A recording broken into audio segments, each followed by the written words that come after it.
I'm Josh from Yoshitoro. I'm the singer and I play keys and I write the lyrics. The reason we named the EP Gravity was we hadn't actually planned to do that. We were going to just self-name the EP, just call it Yoshitoro, but after listening to it, in the final kind of stages of mixing and mastering, it just felt to me like it was the song that most encompassed the Yoshitoro sound.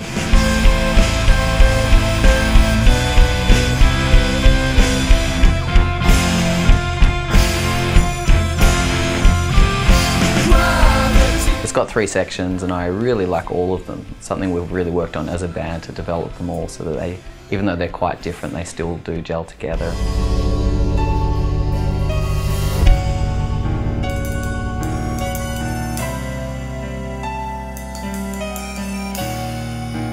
It's all based around the theme of jealousy, and which I just see as such an interesting emotion and something that we always think that we can logically control, because often it does come from situations that the logical brain can just say, no, that's ridiculous, but it's just often such a deep and powerful thing that can just override the logical mind, and that's what the song's about. No matter how kind of intellectual we can get about things, little things like suddenly feeling in your stomach because of a feeling of jealousy and that your brain can't control it, that's a very humanizing moment and makes us realize that we are fallible and yeah, human.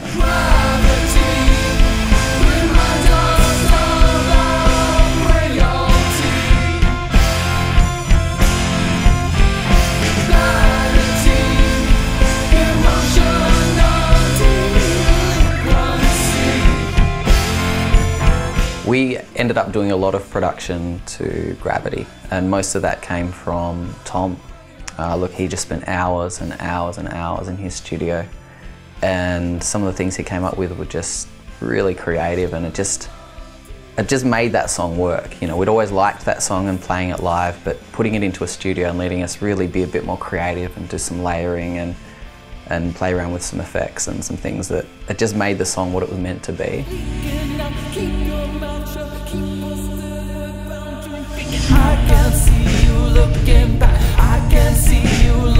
I think the album version, or this EP version of Gravity, is how this song is meant to sound.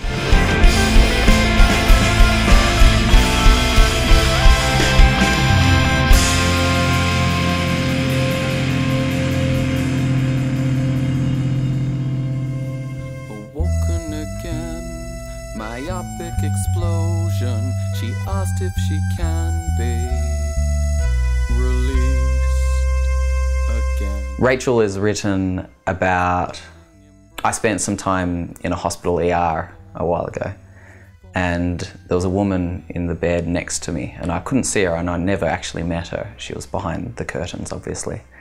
But she had these 2 security guards with her. And uniform faces, just wait, relax, we're safe in here. They were there to restrain her, and she was having just this really hard night, and she kept kind of going back and forth from being really friendly and almost overtly friendly to just being hyper aggressive and incredibly paranoid. So obviously used a lot of poetic license, but Rachel is written from her perspective and what I imagined she might have been feeling in that situation and why she was there. I jump if they let me from this teeter-board coaster.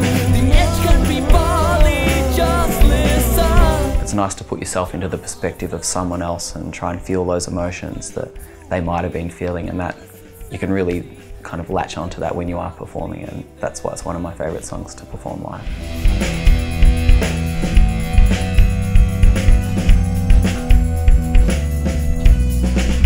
We did add some production to Rachel. One thing that we did find in the studio was a new lead line that we'd never really thought about before, and Tom brought it in, and the first time I heard it, I'm like, hate it, can't, it's just not going to work. And that's a difficult thing about recording songs that you have performed a lot before you go into the studio, and that's why in the future I'd actually like to do a lot more of the writing in a studio setting, because you become stuck in your own ideas. Whereas, you know, after the third or fourth time I heard that line that Tom brought in the studio environment, I realized that it was actually really good. And we've added that lead line into the song, and in the studio you can offer things and sit back and decide over time whether you like it or not, and just pick and choose. And I think it can ultimately allow you to be a lot more creative. I'm not sure if I can see.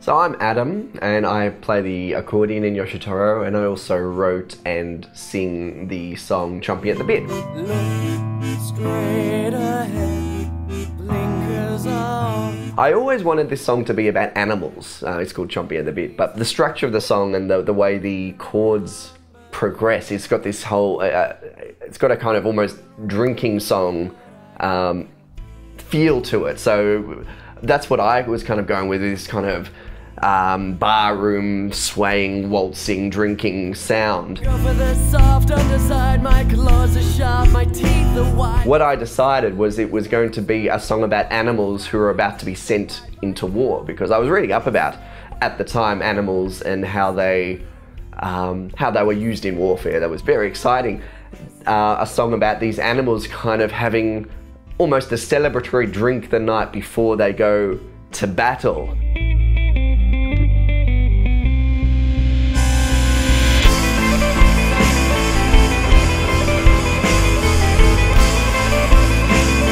But it just became more analogous about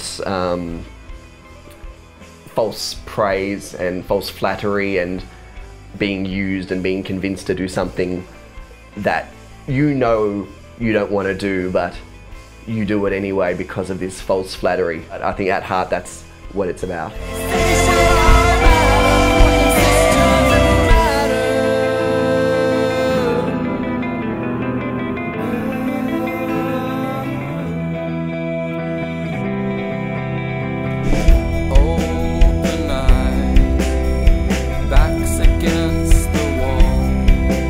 That guy. I had felt like writing that day, and I was feeling creative, and I had my notebook and I was sitting on this beautiful beach down on the Great Ocean Road, and I got out my pen and I was listening to these chord progressions. I don't need you, we don't need you. And I was listening to it in my headphones and looking out over this idyllic setting, and ended up writing this incredibly angry song.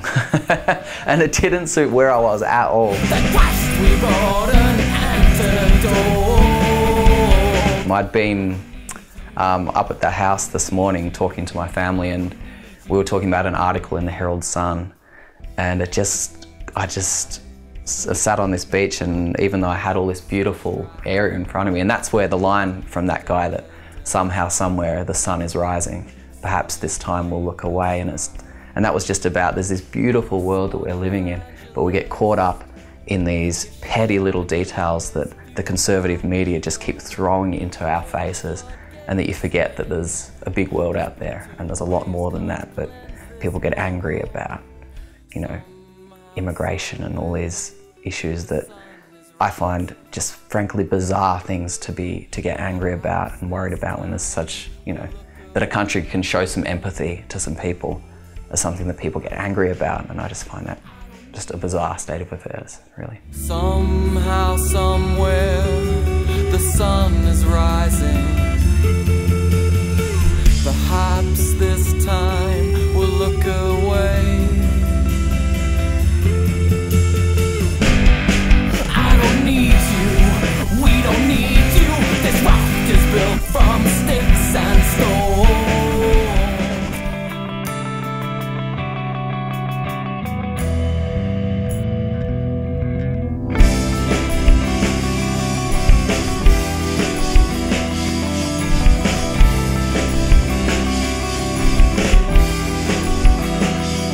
Summer Song is kind of a relationship-y based song. It's based on kind of just a very general feeling of being in a relationship and feeling like it's all going to go really well and being optimistic.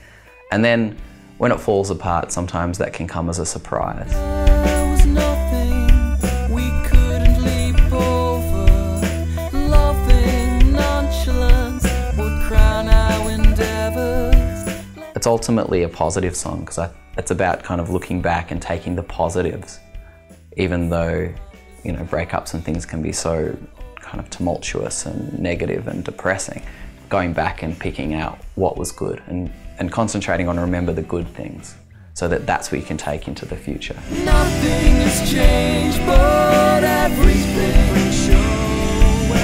This my asthma sadness. Nothing has changed, but everything. This took 18 months to record, and I'm really, really happy with the result, and I'm glad that we did keep going back and editing as much as we did, because if we'd released what we'd recorded and almost finished 6 months into the process, I just wouldn't have been happy with it today, whereas I'm really happy with what we've ended up producing.